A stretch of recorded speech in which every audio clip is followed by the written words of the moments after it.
civil liberties, do they really matter? The Justice Department, the federal government in general, it's not good there, and I'll tell you why. And finally, quite a parade. All that's coming up right now on I'm Right.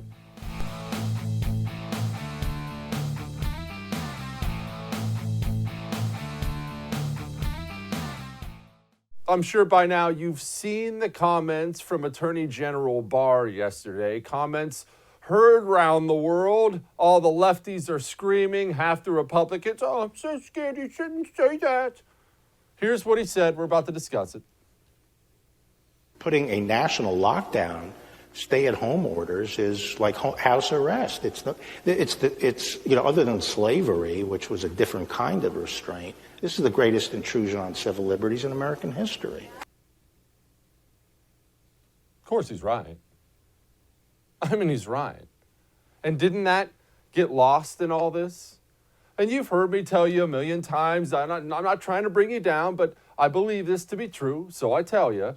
You've heard me tell you a million times, I believe we're in the ending stages of our empire. I don't know exactly what that means time-wise. No, the United States isn't going away tomorrow. Probably won't see the end of it in my lifetime, but I believe, empires rise and empires go down, and I believe we are most definitely on that downhill swing. And part of the reason why is the coronavirus stuff. And it's not necessarily about the virus specifically. You've heard me scream at you in the television set 1,000 times about how idiotic those lockdowns were, and this is stupid, and that's dumb, and he's definitely stupid. I'm not doing that right now.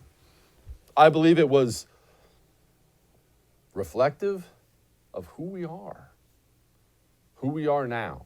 Not who we were, but who we are now. America has always had a rebellious spirit. And look, countries have cultures. I know the leftists have spent generations trying to tell you that there is no American culture. We're multicultural. Oh, we're just a nation of immigrants. Oh, that's crap. None of that stuff's grounded in reality. America has a culture, had a culture. We are a culture that was founded on Judeo-Christian values. I don't care if that offends you. That's really not my concern at all. We were. I don't care what you believe, but that's what we were founded on. Judeo-Christian values, and the government cannot tell you what to do. That second thing made us so unique. And because we were founded by a rebellion, a revolution, whatever you want to call it, and then put into law, government cannot tell you what to do, that has been our culture. It's in our DNA, and it's been passed down. Inherently, Americans, when told to do something by an authority figure, they don't do things they do in other nations. And I've been to other nations and seen this, and I found it was so odd. And then I thought, oh, of course I'm an American. When other nations, people in other nations are told to do things, they say, okay, yes, sir. All right, I'll do it. Americans instinctively say, no, make me. You can't do that. No. Now, don't get me wrong. Let me clarify. There's still a lot of that here. You see things like the gun sales during the corona lockdown stuff. Long before the Black Lives Matter Antifa riots, gun sales were going through the roof. Government was getting a lot more authoritarian, and Americans were heading to the gun store. So you see little streaks of it. But for the most part, we've lost that in our DNA. It got watered down. Generation after generation educated in government schools in what? Well, a whole lot of America sucks curriculum and not a whole lot of America's awesome because government can't tell you what to do here. And what has that bred? That has bred a society of people who do things when government tells them to do. Whatever you feel about coronavirus, maybe you're somebody like me who thinks it's clearly a deadly disease, but one that's going to work its way through society anyway. Get back out there, march on, we'll deal with it as best we can.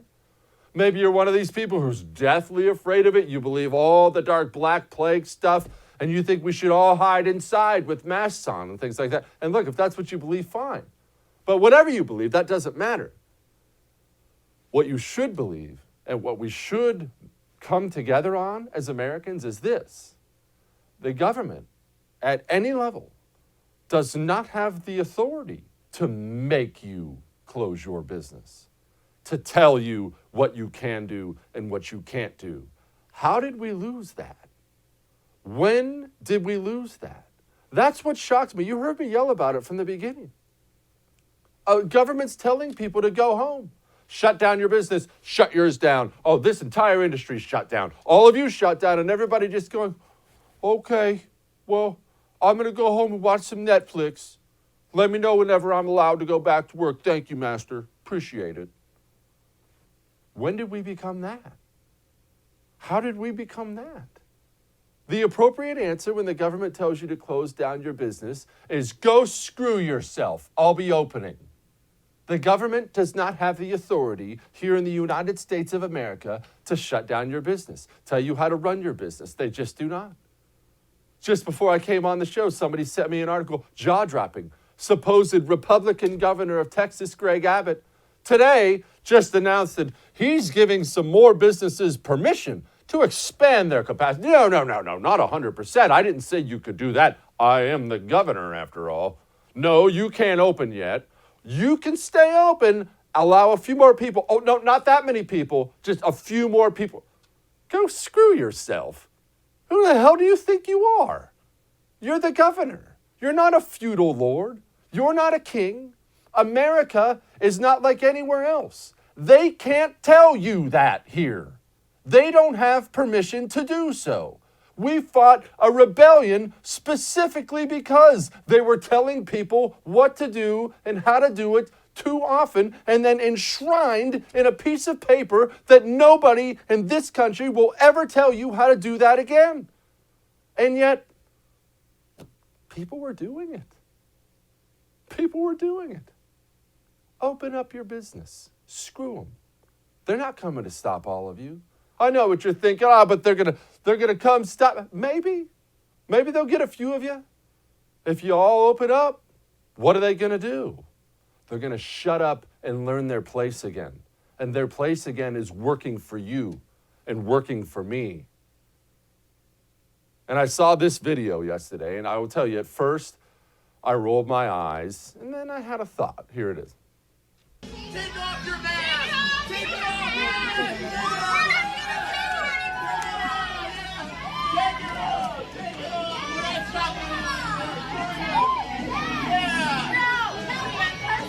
Yeah, we got someone! Take it off! Take it off! Okay, one, that's dumb. Don't participate in something like that. Go open your business, but that's just dumb. But you're going to see a lot more of it. And maybe that's a good thing. Am I allowed to look at videos like that and kind of roll my eyes and think, oh, that seems kind of stupid and juvenile? Running through, yelling, making an idiot out of yourself. It seems kind of dumb. I'd never do it. If I ever caught one of my sons doing it, we would have a long, long chat. But at the same time, I kind of like that there's a little of that spirit left. Maybe we should like that there's a little of that spirit left. Maybe, just maybe, we could use a lot more of it.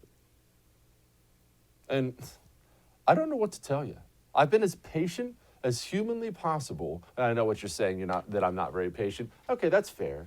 But I've been as patient as humanly possible with Republicans throughout this. Obviously, I tend to be hard on them because they're all we've got, trying to get them to buck up a little bit. And then here's Donald Trump. Masks have problems too, and I talked about the masks have to be handled very gently, very carefully. I see that in restaurants there are people with masks and they're playing around with their mask and they have it, their fingers are in their mask and then they're serving with plates. I mean, I think there's a lot of problems with masks. No, vaccine is much more effective than the masks, and if we get the vaccine, we have added to the fact that our numbers are going way down. Okay, look, I like what he said about the mask. It's totally true. Totally true. You know it's true. It's embarrassing. You have people waiting tables with gloves on, gloves that they don't change or change like once an hour. Well, what good does that do? Just use your hands. That's not protecting anybody. Or the mask. You've seen it. What do you do when you have to wear one? We have these idiotic mask requirements because of our idiot Governor Abbott. What am I doing every time I have to put the stupid thing on to go into the grocery store? I'm pulling it down and I'm rubbing it, and then I get in my truck, I get in my pickup, and I throw it in the center console. And, you know, God only knows what kind of trash my boys have stuffed down there and trash they have on their fingers, and they're tearing it. Don't tell me that's some kind of medical mask keeping the germs out. It's ridiculous. So he's right about the masks. But the vaccine's more effective? I mean, I hope he was talking about a vaccine, and I certainly hope he's not going to start pushing out there that there already is one that you should really trust. You do what you want to do with your body.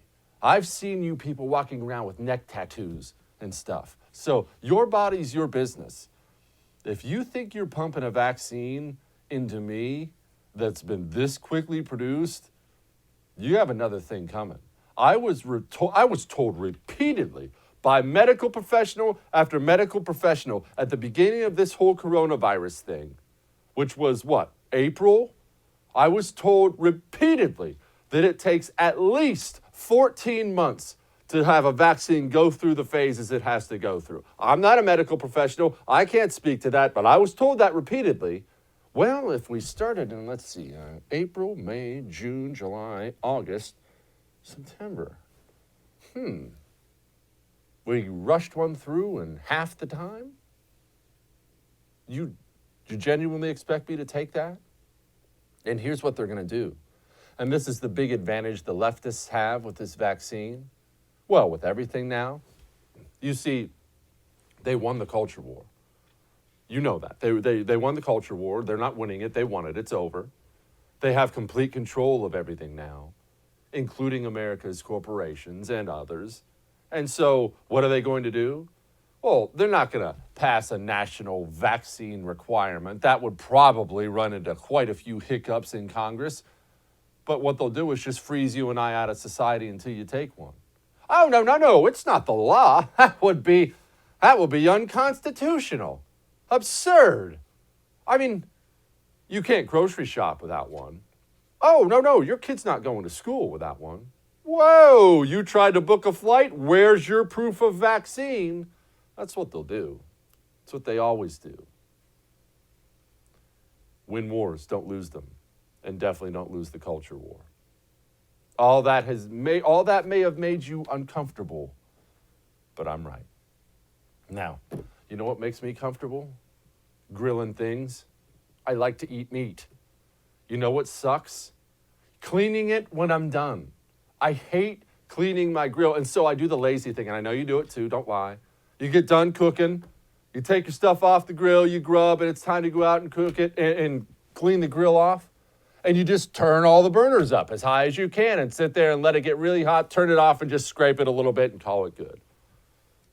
You know there's a better way, right? And frankly, a more enjoyable way. It's called Grill Blazer. They have this grill gun. Now, the grill gun is multi-use. You can use it to light the grill, light campfires, light a bunch of things, and you can use it to clean the grill. Not just the center grates where the burners are underneath, that inside of your cover. I know what it looks like. Don't lie. I know what it looks like. I've seen mine. All that grease off there, it is slick as can be. Go get a grill gun from Grill Blazer. Go to grillblazer.com right now and get a grill gun. Make sure you get their indoor gun as well, the smaller version, for searing meat inside. Slick as can be. I'm making the best steaks I've ever made. Grillblazer.com. That's grillblazer.com. Do not forget to use the promo code Jesse. Save yourself some money. We'll be back.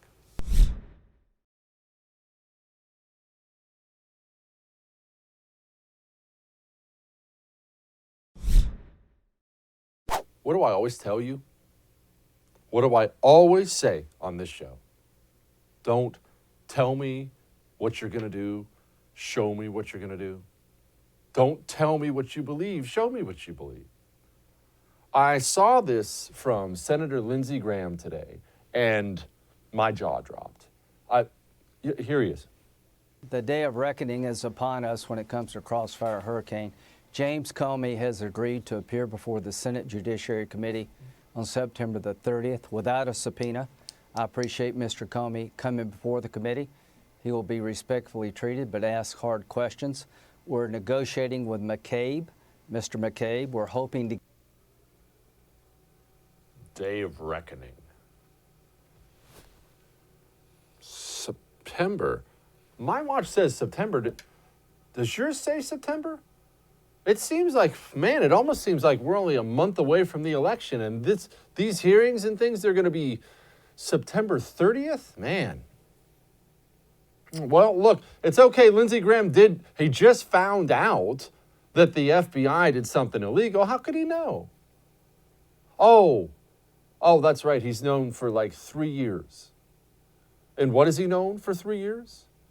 That the federal law enforcement arm under President Barack Obama knowingly used bad information to the FISA court, took that information down to the FISA court, which is a big, big deal, and used that information to get a warrant to spy on the civilian and political opponent of the President of the United States of America, which is by a mile the biggest political scandal in the history of the United States. It makes Watergate look like jaywalking. That is gigantic. He didn't have some staffers break into a hotel and photograph some things. Barack Obama either directed or allowed to happen the Federal Bureau of Investigation to do his spying for him. It's unreal. It's state police stuff. And what have we had? 3 years of talking tough on the news. This is what I'm going to do. The day of reckoning. We've got a day of reckoning coming. What reckoning? What? You're finally, a month before the election, calling in the director of the FBI who oversaw all this a month before the election? He's going to be treated respectfully, obviously. I mean, we play golf together on the weekend. Our lawyers, they went to Harvard together. We'll be lunching this weekend in the Hamptons. We certainly can't be rude. Now, don't get me wrong. When I call James in front of the Senate, I'm going to ask him some hard questions he's going to have to answer. Oh, am I going to do anything about it? Oh, no, of course not. But look, the important thing is not actually doing anything if you're a Republican. The important thing is acting like you're going to do something. Then people think you're gonna. Then you can send out those fundraising emails. I bet, you know what, I should sign up right now just so I can come on the show and make fun of them. I guarantee you, they're probably already sending them out. If not, they're going to. There's going to be showing up in people's email inboxes. Send $50 to Lindsey Graham to help him stop the corrupt FBI. I guarantee it. I bet you money they'll even attach the video or maybe an article of Lindsey looking very angry as he questions James Comey. And what's going to happen in the end? Nothing. Absolutely nothing. James Comey's going to keep doing his idiotic book tour stuff. TV interviews all over the place. Peter Strzok's going to be out there all over TV still. I'm just a humble civil servant. Why do you think all the scumbags who did all this are all over the television set when everybody knows if you think you're going to be in trouble with the law, you hunker down, lawyer up, and shut up? Because they know they're not going to be in trouble with the law. It's not just that nothing's going to happen. Everyone knows it. As the great George Carlin said, it's a big club and you ain't in it. I'm disgusted. And I'm disgusted because these Republicans, they're all we've got. We have to rely on these people. No, I won't be impressed by the next show trial. No, I won't come on here when he has his show trial and show you every clip of it and say, man, that was awesome. What a stud. Lindsey Graham. I may show you the clips for entertainment purposes. I'm not impressed. Stop telling me what you're going to do. I'm going to do this. I'm going to do that. He's going to testify. We got a subpoena coming for him. I don't care anymore. Who's going to jail? Oh, nobody? Yeah, that's pretty much what I figured.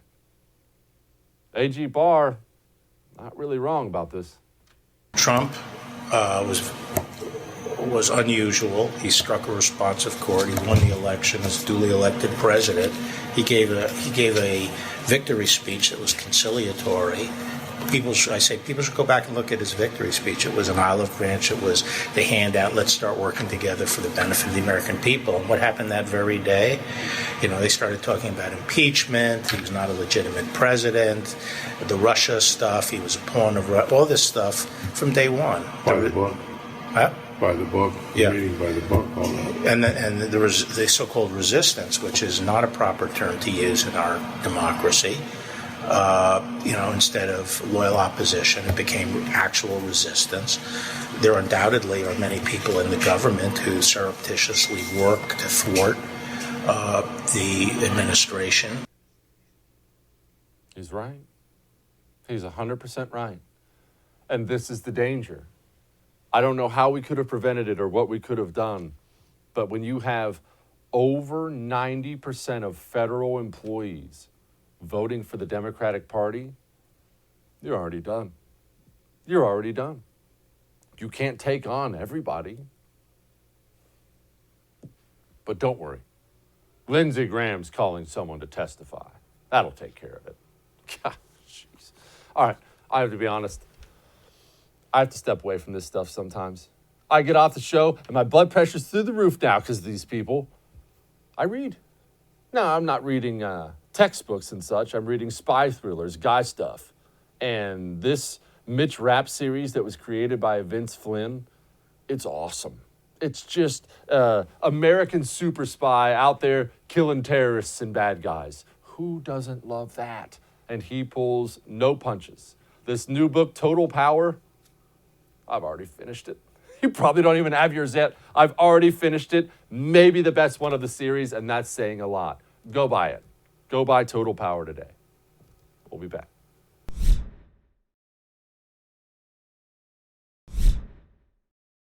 Joining me now, Cam Edwards of BearingArms.com. Cam, I am so excited. It looks like we are finally going to get some justice. I don't know if you've heard, Senator Lindsey Graham is giving out subpoenas. I mean, not today or tomorrow. There's certainly no rush. But September 30th, we're gonna have some show trials up there, and the videos of it are gonna be all over Fox News. And man, that's the justice we really need in this country. You seem really excited about this, Jesse. Well, Cam, I'll be honest, man. I've had enough of this crap. We've had, 3 years now? We've known about the FBI illegally using information to obtain a FISA warrant to spy on the political opponent of the President of the United States. That's kind of a big deal. And all I get are Fox News hits, man. All I get are threats. All I get are show hearings. Who's going to jail? Show me somebody who's going to jail. The Republicans are completely useless. Democrats will impeach the President of the United States over nothing. Republicans can't be bothered to do anything with clear crimes being committed. Yeah, listen, this is frustrating. And, I think that you are not alone in your anger here. I mean, you go back to the Obama administration when Republicans controlled the House.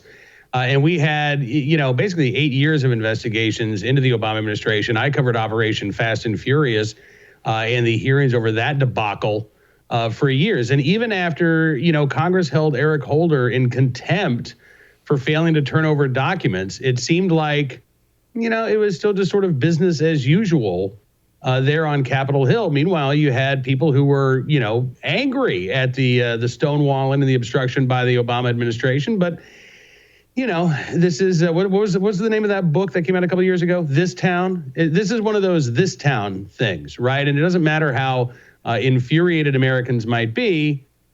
It never seems to really rise to the level of a true crisis there on Capitol Hill. It doesn't. And I'm glad you brought that up, this town. It's the truth, but is that what we're stuck with now, Cam? So there's never any justice for government malfeasance, especially on the Democrat side. You can do as you please, and the result of that is going to be a 6-figure contract with CNN, $1 million book deal as you bounce around. And yeah, you might have to testify in front of Lindsey Graham, who will talk tough for 20 minutes, but that's the only consequences? How's that discouraging for the next idiot FBI agent who wants to politicize things? Yeah, and I don't know that that is actually the status quo going forward. You do still have the Durham probe, but I think also, too, you look at some of the Republicans who are running for election this year, Jesse, and this has been an anti-incumbent year. I mean, we've had a number of Republicans, establishment Republicans, who've been knocked out in the primary. Take a look at Colorado's 3rd Congressional District. Lauren Boebert, the Republican candidate there, she defeated Scott Tipton, a 5-term Republican, in the primary, in part because she said, look, he's perfectly fine. It's not that, he's an awful guy, but he's not out there representing our constituents. Virginia's 5th Congressional District, where I live, also ousted the incumbent Republican Denver Riggleman in favor of a guy named Bob Good as a candidate. And we're seeing this around the country. So I think that voters are fed up with the status quo. But you can't turn around and ship a state on a dime. It does take a little bit of time. And I think that a lot of these fresh faces that are likely to be in Congress next year are probably not going to be quite as amenable to just letting this type of stuff slide. What should be done, Cam? What's the right thing to do? I genuinely, as much of a bad, immoral, dishonorable person as I am, I genuinely don't want every side to put the other side on trial every time. That's really not what I want. I really don't want Democrats imprisoned for being Democrats. I don't. However, something has to be done when the federal law enforcement arm chooses to get involved in an election process this way. In my opinion, it has to be something severe, doesn't it? If you don't, the next guy's gonna. What do you think should be done? If Cam was emperor, how would you handle it? I might clean house. I mean, we've seen that before in our nation's history. Back during the 1800s, you got rid of the spoils system. You instituted civil service reform. It made people really ticked off. This was under the Grant administration. And the powers that be in Washington were not happy about it, but it needed to be done. And if it's gotten to the point where things are so bad, where what we see as corruption is just seen as business as usual in Washington, D.C., and that's just how politics is played. You're right. The American people shouldn't stand for that. And if I were emperor of the United States, I would go in and I'd clean house. I'd probably name you FBI director. How'd you like that, Jesse? On that note, I would appreciate that very much, Cam. I would, without question, abuse my powers as much as humanly possible. But in all seriousness, I think Trump should consider breaking it up. It's that big of a deal. I'm talking about the Federal Bureau of Investigation. Everybody knows that great CIA line from JFK that he supposedly said after the Bay of Pigs that he's going to break the CIA into 1,000 pieces and scatter it to the winds. If I'm the president of the United States of America, I've just watched my feckless party not be able to do anything to it, and I know that my campaign got spied on illegally, I fire everybody and burn the building to the ground, and I go pee on the ashes. Maybe in a second term. I doubt you'll hear Trump say anything about that between now and November, although can you imagine I'm trying to imagine like Paul Krugman's reaction to President Trump saying, you know what, we're gonna scrap the FBI. We're gonna completely reorganize the Department of Justice. I mean, look, as long as we're talking about getting rid of alphabet agencies, I'd make the case that the ATF should go away too. And maybe it has gotten to that point where you need that complete restructuring. If anybody would do it, it would probably be Donald Trump. But again, I doubt you'll hear anything about that between now and November 3rd. Cam, how did we get an ATF? Why do we have one? Good question. So this used to be under the Department of Treasury, right? And it was all about the taxes, man. Alcohol, tobacco, and firearms. You got to have somebody out there enforcing those tax laws and following the regulations. So it's been around for quite some time. It was moved under the auspices of the DOJ a few decades ago. Frankly, I think it probably should go away. I keep joking on Twitter that I just want to be named to the short list to be the next ATF director because we don't have one. And if I were the ATF director, I would be the last one in history because I would dismantle that organization in like 24 hours. I'd turn it into a chain of convenience stores, just like your local gas station. You just get your alcohol, tobacco, and firearms all in one location. Cam, all right, we're going to focus on some good news a little bit. I've been lamenting the loss of America's, freedom-loving spirit. I just think we've lost that. I think the coronavirus lockdown showed that for the most part. But one thing did get to me. Before the Black Lives Matter, Antifa riots and all that scummy stuff, during the coronavirus lockdowns, people were buying guns in droves. And I, maybe wrongly, but I took it as a great sign of there's still a little bit of that American spirit in there, of the government getting a little too big for its britches. I think I'll head on down to the shop and get some ammo. I think there's some of that. I think that I think that most of those gun purchases that we've seen, and look, we've had record high purchases every month since March. And the only thing that's going to bring those numbers down right now, frankly, is a lack of supply, not a lack of demand. I think there was real concern about civil unrest. I think the American people knew as soon as these lockdowns were announced, okay, things might go sideways here. And at the time, gun control advocates were saying, oh, no, that's not going to happen. As a matter of fact, even when economies go bad, generally violent crime doesn't rise. Well, since then, we've, as you know, we've seen shootings and homicides increase in Democrat-controlled cities from coast to coast. These are not legal gun owners that are committing these violent crimes. These are violent criminals who feel emboldened and empowered by the anti-police rhetoric, by the closing of courts, by the emptying of jails.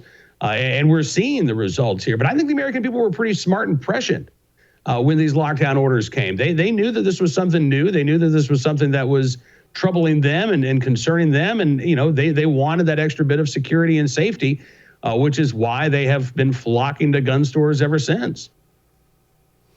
Cam Edwards, BearingArms.com. Thank you, my friend. Always a pleasure, Jesse. Or should I say Jesse Edgar Hoover? How about that? It has a nice ring to it, Cam. See you, brother. You really need to protect your home title. And while I'm talking, I want you to do something for me. No, I'm not telling you to go buy anything. Don't worry. I want you to go to HometitleLock.com while I'm talking to you about it and just go register your address to see if you're already a victim. You see, that's why home title theft is so damaging. They get a hold of your home title. It's online. It's digital. They forge your signature on it. They find a lender to loan them money on that title, and you don't know. How could you know? You might even start getting past due notices in the mail. But what are you going to do with those? The same thing I would do. Well, what bank is that? Must be a scam. I'd throw it away and throw it away and throw it away.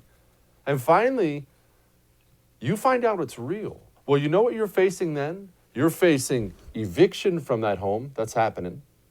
Or you're facing tens of thousands of dollars in legal fees trying to put that Humpty Dumpty back together again. Just get HometitleLock.com right now and you don't have to worry about it. Use the promo code Jesse, get yourself 30 days for free, HometitleLock.com. We'll be back.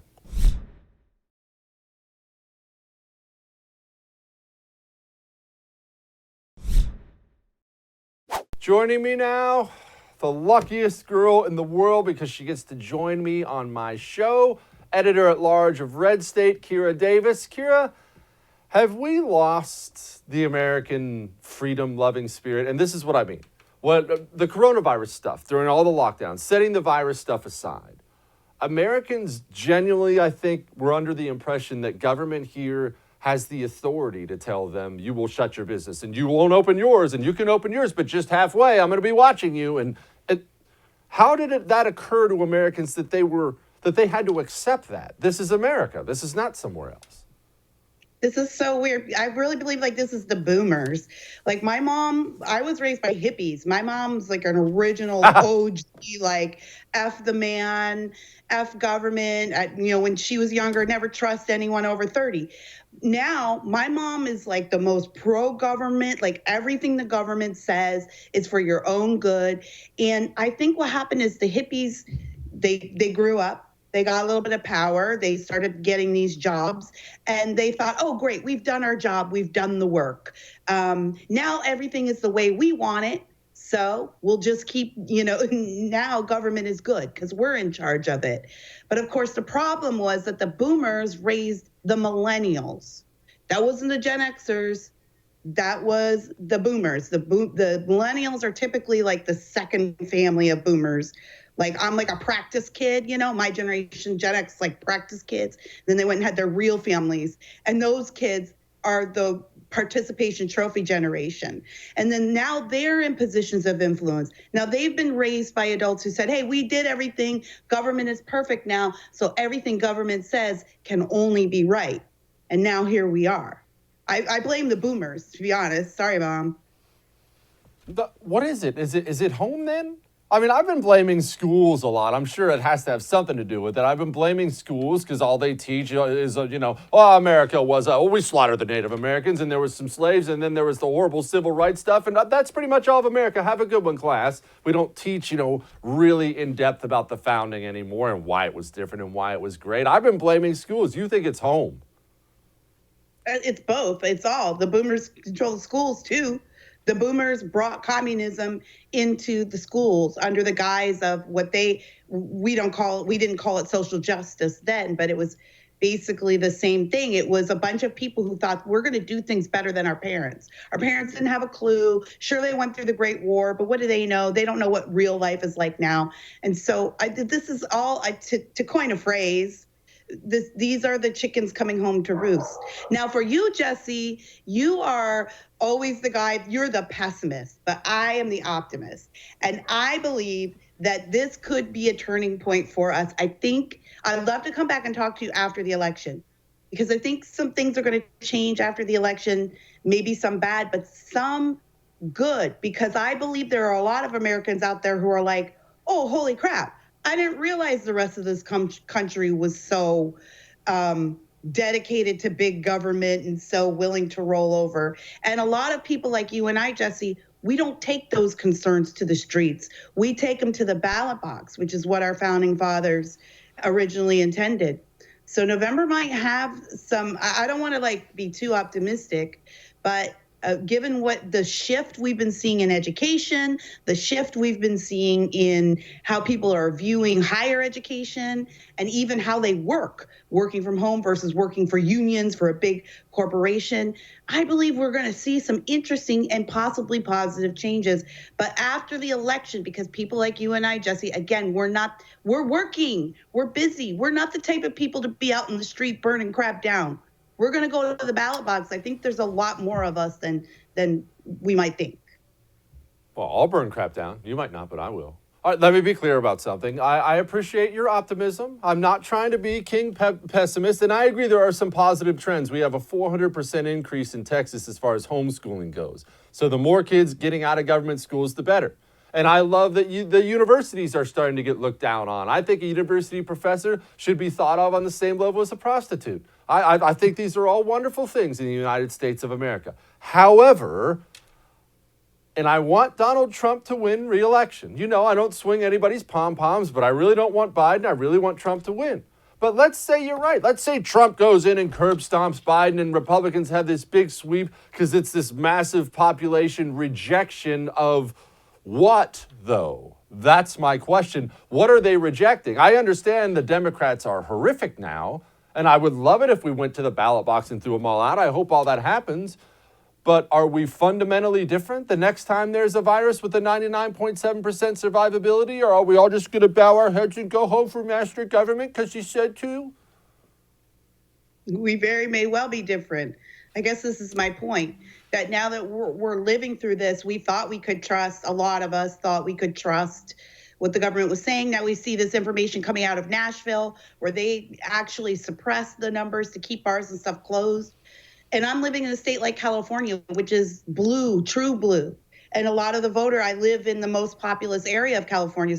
And this is true blue. A lot of my friends are liberals and voting Democrats. But they're also business owners, and they're actors, and they're musicians, and they're people with kids who they need to send their kids to school so they can go to work. These are the people who are also looking at this and saying, hey, I'm on board for all safety. I hate Trump. He's the worst. Hydroxychloroquine is awful because Trump said it. I get that. But at the same time, my livelihood is tanking. We cannot give these people this type of power anymore. So will it change? I don't know. I don't have a crystal ball, but I think we may see some people treat the next wave of whatever this is a bit more skeptically. And what will tell us that, Jesse, is what the down ballot votes say in November. Not what the top officials say, not Trump, not your governor, the down ballot, the people who are controlling your local council. There's going to be a lot of surprises there, a lot. And that is what is going to scare the people at the top. That's why I say I'm interested to see the election, not because I think Trump winning or Biden winning will affect their fans either way. But because I know that the down ballot races are going to send messages to those at the top. Our Governor Newsom isn't on the ballot this year. He's got 2 years, so he can do whatever he wants. Same with Garcetti in LA. He's terming out. He can do whatever he wants.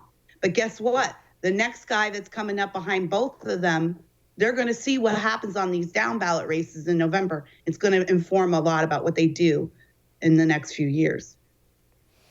Kira, I need you to merge this world for me. I'm curious about this because I have a few Democrat acquaintances, nobody I'd consider friends. I'm not purposely rejecting them. I just don't hang out with dirtballs. I'm kidding. But seriously, your Democrat friends, business owner, Democrat voter, do they ever merge those worlds? Did they ever, I mean, what do they feel when they get their idiotic California millionaire tax down on their head? What do they feel when they get the newest environmental regulation? Did they ever look in the mirror and say, man, this is kind of on me? When it affects them, yes. You know, like a lot of people, I think most people are very narcissistic, especially when it comes to politics. And I think a lot of people, California is a busy state. It's a very go state. A lot of people don't have time to do good things for each other, to volunteer their time. And so what they do to feel good is to vote for things. And why do you hate schools? If there's a measure on the ballot to tax you another $12,000 a year for schools, how could you say no to that? How do you hate kids? How do you hate teachers? So in my friends' minds, they're not bad people. They're good people who are busy, and they don't feel like they have time to go volunteer or go do this or that, the stuff that you and I might do, because we understand those things make more of a difference.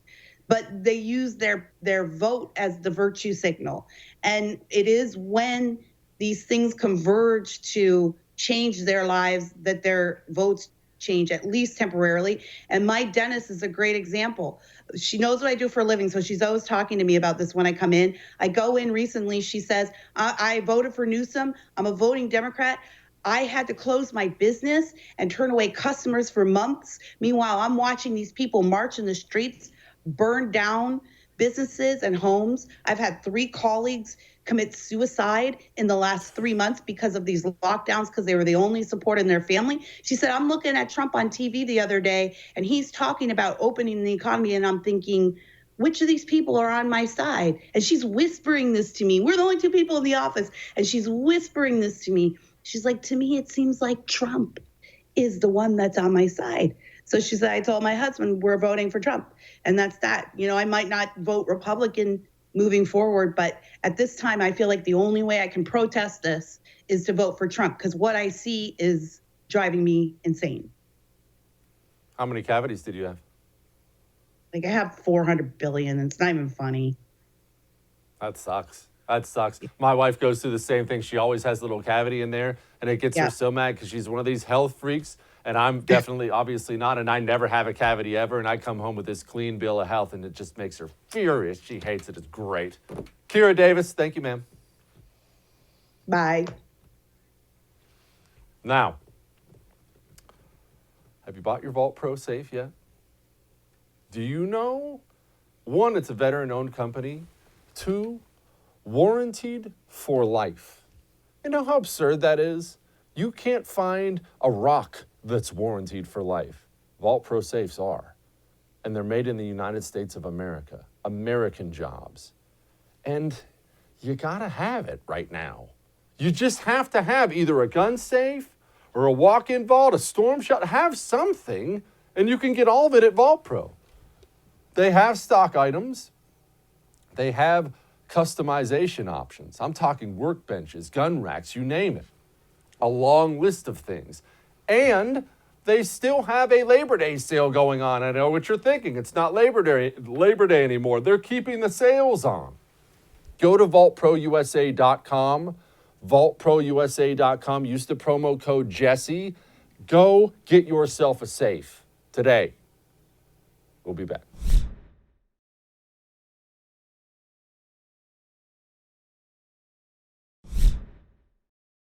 One of the things that really decides presidential elections is one of those things that's hard to describe. Momentum, excitement. Excitement wins presidential elections. Who is more fired up than the other guy? whose people are more fired up. Because when people get excited, they tell their friends, they tell their family. It's just a sign. It's an outward sign of what people are feeling on the inside. And I'll be honest, I thought Trump was probably going to walk away with this election, the way it's looking right now. Until I saw this parade for Joe Biden, man, you can just see how much fun they're having.